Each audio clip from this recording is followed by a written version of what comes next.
Assalamualaikum warahmatullahi wabarakatuh. Perkenalkan, nama saya Faizal Ramadan dengan NIM 2119031. Di sini saya dari kelas Manajemen Mutu Terpadu TKM kelas A dengan dosen pengampu mata kuliah yaitu Bapak Mutamam MED. Di sini saya akan menguraikan mengenai buku Manajemen Mutu Terpadu karya Sutarto HP pada bab kedua, yaitu mengenai pengertian, dimensi, dan klasifikasi mutu.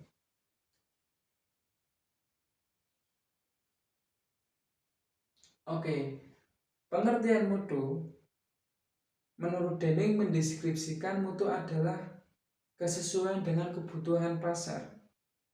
Kemudian Juran, mutu adalah kecocokan penggunaan produk. Nah, kemudian menurut Alcaro 2005 itu mendeskripsikan mutu adalah derajat yang dapat diperkirakan dari variasi produk atau jasa yang dihasilkan yang mengacu pada standar dan harga yang rendah.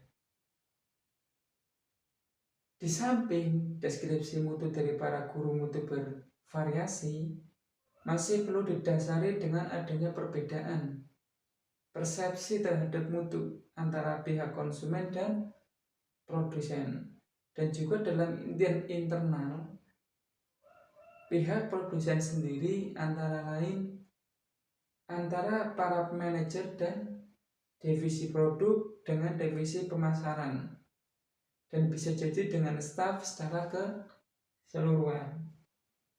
Jika dari berbagai pihak tersebut terjadi ketidaksamaan persepsi tentang spesifikasi mutu atau produk jasa, artinya ada kesenjangan persepsi mutu antara mereka. Nah, menurut Pasarur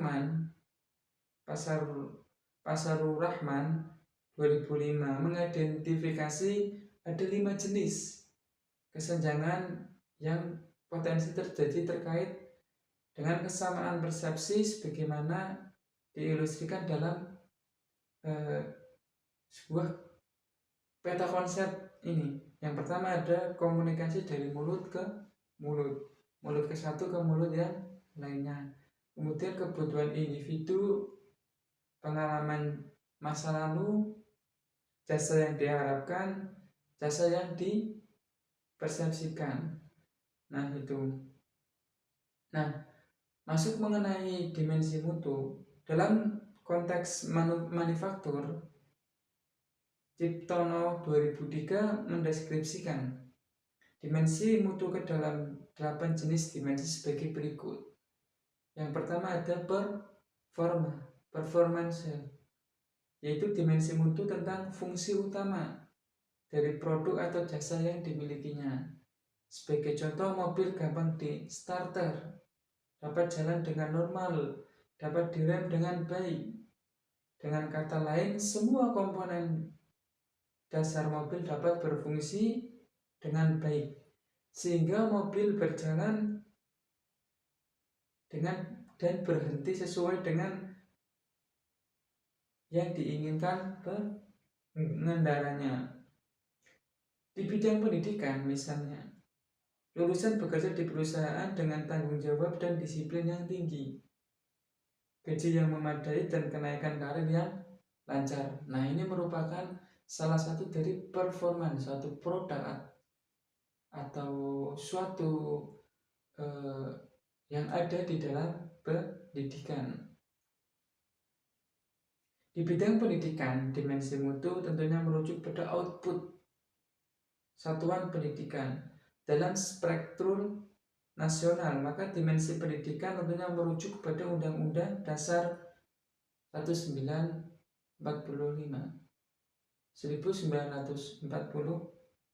Pasal 31 ayat 3. Output pendidikan adalah manusia yang beriman dan bertakwa serta berakhlakul mulia, cerdas dalam berkehidupan dan berbangsa.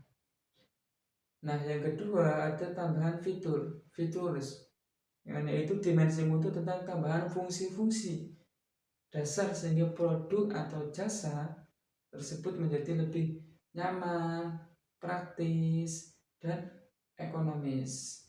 Contoh dari dimensi ini adalah AC, power steering, power window, remote control dalam mobil.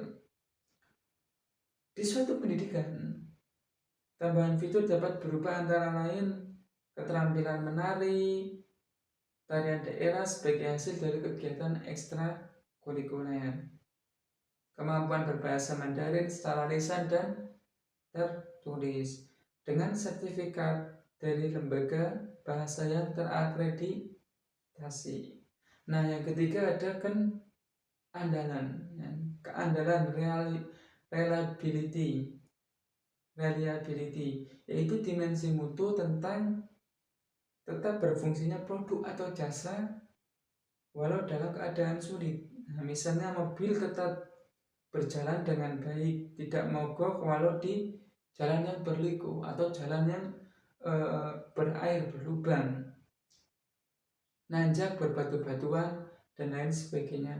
Anda juga dapat dipercaya, dapat diandalkan, maka oleh sebab itu memiliki suatu kepercayaan sehingga orang itu tertarik dengan produk atau jasa yang ditawarkan.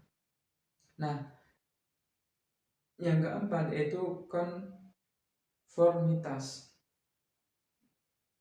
yaitu memenuhi kebutuhan atau harapan pelanggan dan bahkan memenuhi standar produk atau jasa yang berlaku. Misalnya ukuran karakteristik produk atau jasa sesuai standar internasional sehingga produk tersebut kompatibel dengan produk lainnya. Misal, printer ink dapat digunakan untuk berbagai jenis komputer. Contoh kalau di bidang pendidikan antara lain adalah kompetensi lulusan SMA sesuai dengan kebutuhan penggunaan dan standar industri. Sedangkan untuk lulusan SMA, dasar-dasar matematika yang dikuasai memadai untuk bekal mengikuti kuliah matematika di perguruan tinggi. Nah, yang kelima yaitu daya tahan, yaitu mutu yang berhubungan dengan namanya masa bertahan suatu produk atau jasa. Misalnya, bola lampu dapat menyala selama 1 bulan terus menerus. Dalam bidang pendidikan, dimensi mutu daya tahan ini dapat jadi berupa kegigihan, daya juang lulusan untuk sukses dalam bekerja atau kuliah. Dapat juga misalnya lulusan dari sekolah di bawah Yayasan Ma'arif, Muhammadiyah, Kanisius dan sebagainya mampu memegang teguh nilai-nilai ajaran agamanya masing-masing terhadap pengaruh nilai asing yang tidak sesuai nilai-nilai kebangsaan walaupun tetap mengakomodasi nilai-nilai yang baik dari luar. Nah, kemudian nilai-nilai kebangsaan yang baik dari luar, di sini ada kemampuan pelayanan, service ability, yaitu dimensi mutu dalam hal kecepatan, ketepatan, kepraktisan pelayanan. Misalnya, teknis mendatangi ke lokasi di mana mobil mengalami mesin mogok untuk gratis servis selama 1 tahun. Di satuan pendidikan, dimensi ini dapat berupa kelengkapan dan pelayanan perpustakaan yang baik dalam proses belajar mengajar. Dapat juga sekolah atau perguruan tinggi mampu mengemas program sesuai yang dibutuhkan masyarakat atau bahkan mengarahkannya menuju masyarakat yang madani. Nah, yang kedua estetika, estetik, yaitu dimensi mutu produk atau jasa dalam hal keindahan, keanggunan seni di suatu pendidikan yang bermutu dalam dimensi ini dapat berupa kompleks pendidikan yang bersih, indah, dan berkesenian. Yang ketiga, yaitu kualitas yang dipersepsikan, yaitu spesifikasi produk atau jasa yang dihasilkan oleh perusahaan sama atau bahkan melebihi spesifikasi yang dipersepsikan oleh pengguna.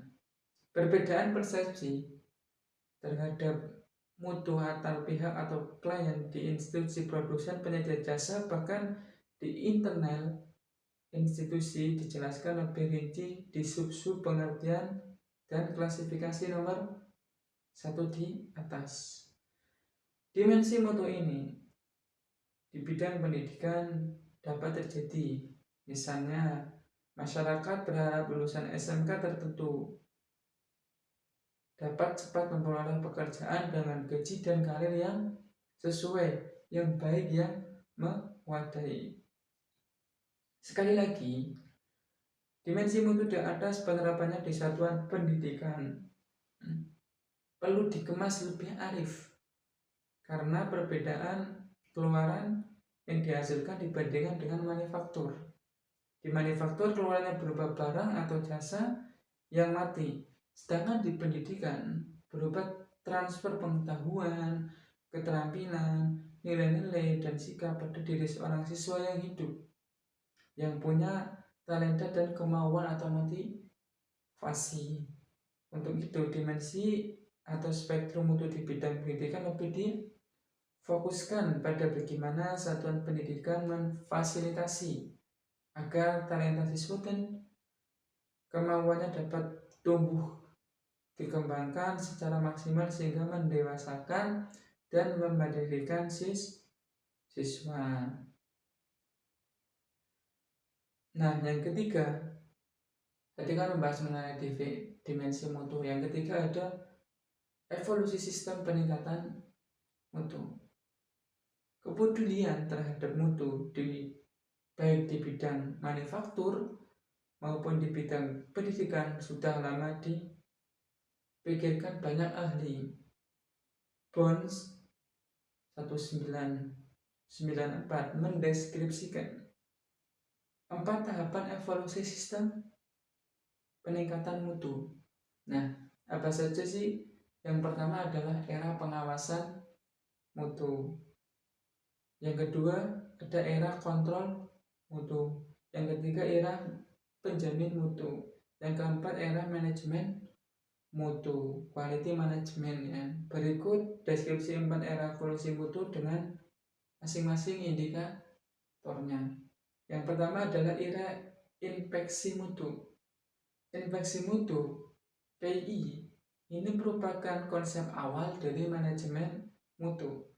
Konsep ini menekankan pada deteksi kesalahan atau tidak memenuhi dan eliminasi komponen atau produk final yang tidak memenuhi standar tersebut. Karena pendekatan ini dilakukan di akhir proses, maka kelemahan dari pendekatan ini adalah banyak produk yang terbuang dan beberapa perlu pengerjaan ulang. Hal ini mengakibatkan banyak bahan, tenaga, waktu, dan biaya yang terbuang. Pada era ini, deteksi dan eliminasi dilakukan oleh ahli mutu, quality profesional, yang banyak dikenal dengan sebagai pengontrol mutu atau inspektor. Inspektor dan tes mutu adalah metode yang banyak digunakan pada era ini termasuk di bidang pendidikan. Inspektor melakukan tes atau inspeksi apakah mutu yang distandarkan telah dipenuhi oleh produsen termasuk oleh satuan pendidikan. Berikut indikator-indikator yang terjadi pendekatan inspeksi mutu. Yang pertama, identifikasi sumber-sumber yang tidak wajar. Yang kedua, memilah, mensortir produk akhir. Yang ketiga, tindakan perbaikan terhadap produk yang gagal. Yang keempat, tindakan perbaikan terhadap produk yang kurang sesuai dengan standar-standar yang ada. Yang kedua, ada era kontrol mutu.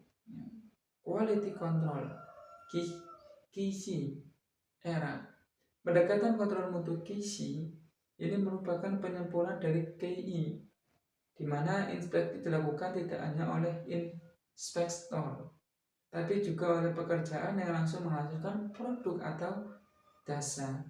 Pemberdayaan pekerjaan dilakukan secara intens agar mereka dapat melakukan tindakan-tindakan deteksi dan eliminasi atau perbaikan langsung, sehingga jumlah produk akhir yang dapat ditekan, yang gagal itu dapat ditekan. Demikian pula bahan baku, tenaga, dan waktu pendekatan ini dapat dikurangi. Namun pendekatan ini masih dilakukan setelah kejadian. Dalam proses produksi pelayanan, indikator utama pendekatan ini adalah yang pertama, satu, deteksi dan koreksi oleh karyawan. Yang kedua, pengetesan produk. Yang ketiga, perencanaan dasar mutu. Yang keempat, penggunaan statistik dasar. Yang kelima, meriksa kertas kerja. Yang keenam, masih ada produk akhir yang tidak memenuhi standar. Nah, itu harus diinspeksi ulang kan, mengenai apakah produk tersebut sudah sesuai sehingga mengurangi kegagalan. Yang ketiga, ada era penjamin mutu, quality asuransi. Pendekatan penjaminan mutu QA berbeda dengan KC, yaitu menekankan pada perencanaan mutu dan mengawal proses pelaksanaan produk atau jasa yang dihasilkan. Penjaminan mutu menekankan pencegahan kesalahan di tahap awal proses produksi atau jasa dan menjamin bahwa produk atau jasa yang dihasilkan sesuai dengan persyaratan mutu yang telah dirancang atau telah dikonsep. Secara sederhana, QI adalah sebuah cara untuk menghasilkan produk atau jasa yang bebas dari ketidaksempurnaan dan kesalahan dalam pembuatan produk atau penawaran jasa. Tujuan QI sejalan dengan konsep Crosby, yaitu zero defects. QI mendeskripsikan secara konsisten untuk menghasilkan produk atau jasa sesuai dengan persyaratan.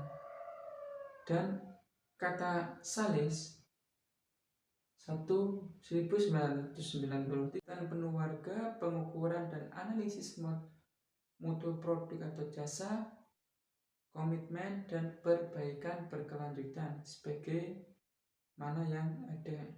Yang pertama, fokus pelanggan. Customer focus, yaitu sekolah harus memahami dan memenuhi, bahkan melampaui harapan pelanggan atau klien, siswa, orang tua, dan masyarakat, serta pemerintah. Dari pemerintah dapat berupa kebijakan pendidikan, khususnya kurikulum nasional. Untuk mengetahui harapan siswa, orang tua, dan masyarakat, sekolah dapat melakukan pertemuan, misal dengan cara diskusi grup berfokus, focus group discussion, FGD, survei, wawancara.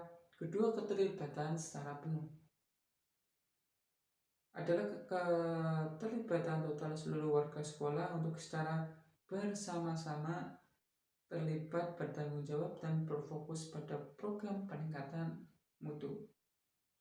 Ketiga, pengukuran, yaitu mengukur capaian mutu yang diprogramkan, dilanjutkan dengan analisis dan evaluasi capaian mutu. Bila mutu yang dirancang sekolah telah tercapai, maka perlu dirancang peningkatan mutu program pada siklus berikutnya. Namun bila mutu yang dirancang belum dicapai, maka sekolah perlu merevisi rancangan programnya. Siklus pengukuran dan evaluasi ini perlu dilakukan sesuai siklus tahunan rencana pengembangan sekolah atau RPS. Keempat, komitmen, yaitu komitmen pemimpin puncak dan menengah, kepala sekolah dan para wakilnya, ketua divisi, untuk memfasilitasi kebutuhan guru, staf, siswa, dan warga sekolah lainnya untuk memanage perubahan dan meningkatkan mutu sekolah. Komitmen di sini mencakup komitmen atas dukungan kebijakan, dana, waktu manajer untuk terlibat langsung dalam kegiatan. Yang kelima, perbaikan menerus dan berkesinambungan. Semangat dan kemampuan untuk melakukan perbaikan ini menuntut komitmen semua pihak, khusus manajer, untuk melakukan pelatihan atau pengembangan kapasitas warga sekolah untuk dapat melakukan perbaikan secara capaian.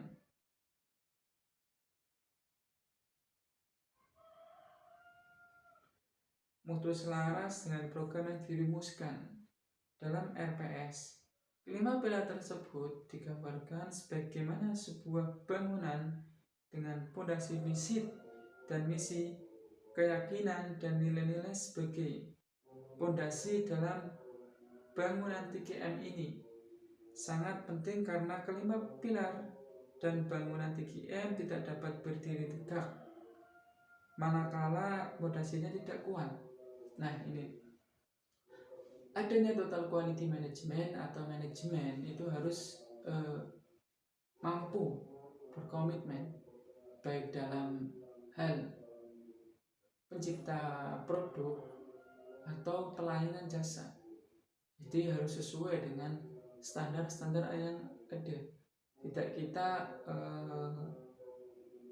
melakukan hal tersebut dengan seenaknya sendiri, tapi harus dikonsep dan dirancang. Fondasi dalam bangunan ini sangat penting karena kelima pilar dan bangunan 3M tidak dapat berdiri tegak manakala fondasinya tidak kuat. Nah, itu perlu adanya sebuah fondasi. Untuk itu, pihak sekolah, terutama kepala sekolah dan komite, serta pemangku kepentingan lainnya perlu seimbang. QI mendeskripsikan secara konsisten untuk menghasilkan produk atau jasa sesuai dengan persyaratan atau sesuai dengan standar. Kata Salis 1993, getting things right first time, every time. QI menuntut tanggung jawab setiap orang yang umumnya bekerja dalam tim daripada bekerja secara individual dan diinspeksi.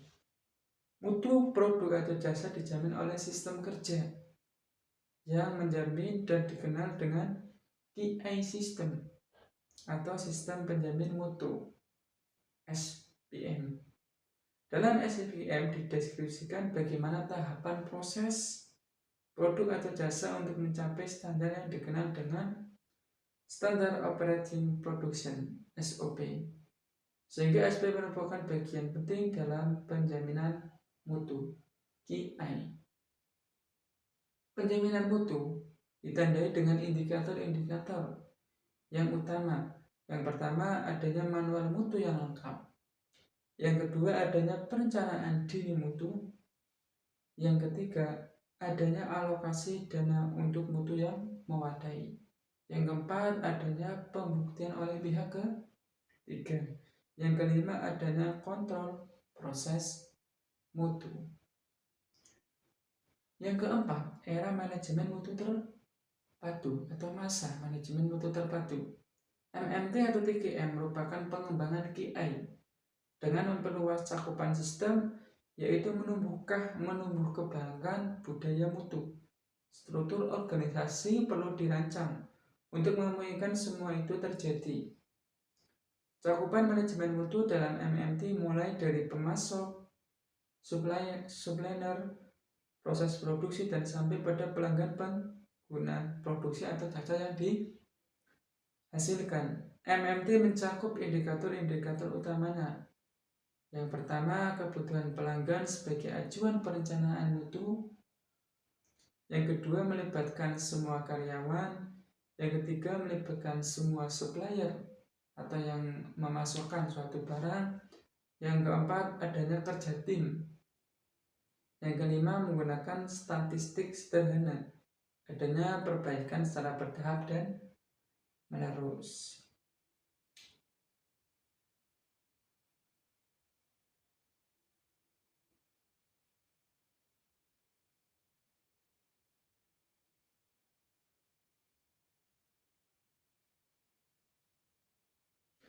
Oke, kemudian ada pendekatan peningkatan mutu, continuous quality in improvement. Peningkatan mutu berkesinambungan. PMB adalah suatu upaya peningkatan mutu produk atau jasa melalui perbaikan yang menerus dilakukan pada sistem dan proses kerja dan personal yang terlibat untuk menghasilkan mutu atau produk atau jasa yang secara menerus meningkat. Nah, di sini ada 5 pilar manajemen mutu terpadu. Di manufaktur ada konsep 5 pilar MMT yang terdiri dari satu produk barang atau jasa, di mana hal tersebut merupakan mata pencarian suatu organisasi. Yang kedua, produk yang bermutu tidak akan tercapai tanpa proses kerja yang bermutu. Yang ketiga, proses kerja yang bermutu tidak akan terjadi tanpa organisasi yang dikelola dengan baik atau bermutu. Yang keempat, organisasi akan sia-sia tanpa kepemimpinan yang baik. Yang kelima, keempat pilar tersebut tidak akan seperti yang diharapkan tanpa konsep kelima, yaitu komitmen. Nah ya betul, apapun yang dilakukan, aktivitas apapun, kegiatan apapun yang kita kerjakan, maka kita harus selalu konsisten. Jika belum baik, diperbaiki. Jika sudah baik, ditingkatkan lagi. Dan intinya jangan pernah puas dengan apa yang kita lakukan.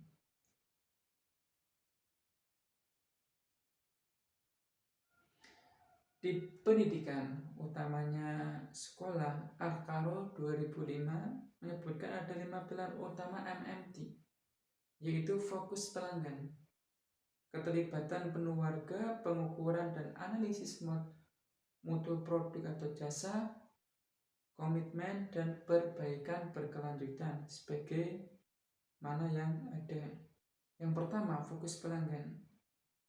Customer focus, yaitu sekolah harus memahami dan memenuhi, bahkan melampaui harapan pelanggan atau klien, siswa, orang tua, dan masyarakat, serta pemerintah. Dari pemerintah dapat berupa kebijakan pendidikan, khususnya kurikulum nasional. Untuk mengetahui harapan siswa, orang tua, dan masyarakat, sekolah dapat melakukan pertemuan.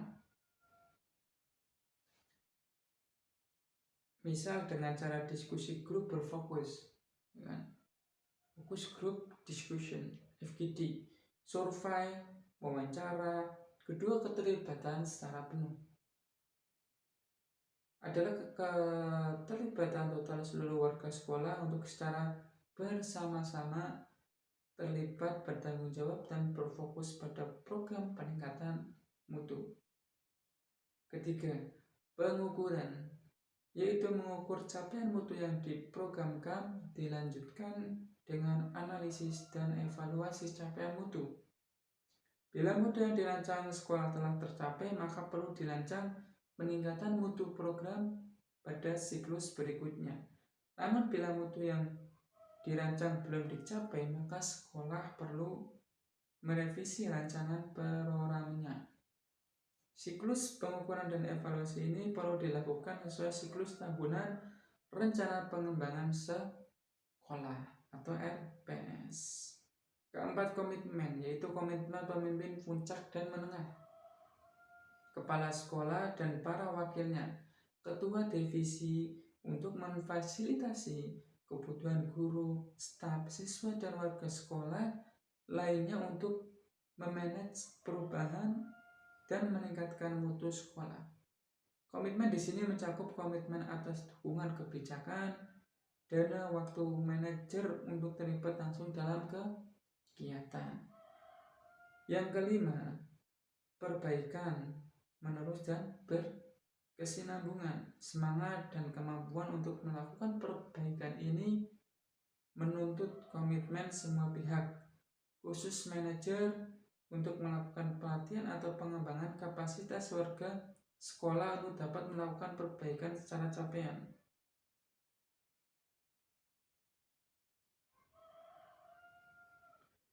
Mutu selaras dengan program yang dirumuskan dalam RPS.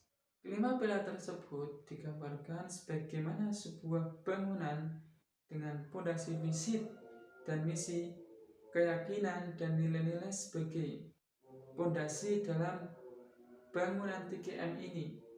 Sangat penting karena kelima pilar dan bangunan 3M tidak dapat berdiri tegak manakala fondasinya tidak kuat. Nah, ini adanya total quality management atau manajemen itu harus mampu berkomitmen baik dalam hal pencipta produk atau pelayanan jasa. Jadi harus sesuai dengan standar-standar yang ada. Tidak kita melakukan hal tersebut dengan seenaknya sendiri, tapi harus dikonsep dan dirancang. Fondasi dalam bangunan ini sangat penting karena kelima pilar dan bangunan 3M tidak dapat berdiri tegak manakala fondasinya tidak kuat. Nah, itu perlu adanya sebuah fondasi. Untuk itu, pihak sekolah, terutama kepala sekolah dan komite, serta pemangku kepentingan lainnya perlu sekali merumuskan visi dan misi sekolah. Nah, ini visi dan misi sekolah. Sekolah yang memiliki visi misi yang baik, maka sekolahnya pun akan baik, mudah berkembang, dan bisa maju dengan cepat. Berbeda dengan sekolah yang tidak memiliki visi dan misi yang baik atau tidak terkonsep. Keyakinan dan nilai-nilai falsafah yang melibatkan atau mengakomodasi aspirasi semua pihak di atas untuk menampung semua kepentingan dan yang terpenting menumbuhkan rasa memiliki dari mereka terhadap sekolah dan program-program peningkatan mutunya. Nah, di sini sekolah itu dituntut untuk memiliki visi misi yang baik. Nah, di sini deskripsi karakter utama evolusi manajemen peningkatan mutu. Nah, ada tahapan-tahapannya. Tadi kan belum dibahas mengenai tahapan evolusi manajemen mutu, peningkatan mutu. Yang pertama ada karakter utama, yaitu kepedulian utama. Infeksi mutu quality infection. Nah, itu adalah mendeteksi. Yang ketiga, kontrol mutunya adalah kontrol. Jaminan mutunya adalah koordinasi. 3M adalah dampak strategi. Yang kedua, pandangan terhadap mutu. Masalah yang harus diatasi, masalah yang harus diatasi, masalah yang harus diatasi, tapi harus proaktif dicari sebuah peluang kompetitif. Yang ketiga, penekanan produk yang seragam dengan mengurangi infeksi. Jaminan mutunya adalah seluruh rantai produksi dari perencanaan, pemasaran, dan kontribusi semua fungsional, khususnya perencanaan untuk mencegah kegagalan mutu yang ditargetkan. 3M adalah pasar dan kebutuhan pelanggan. Yang keempat, pendekatan. Mengukur, menghitung infeksi mutunya. Kemudian kontrol mutunya adalah cara statistik. Jaminan mutunya program dan sistem. 3M adalah rencana strategi.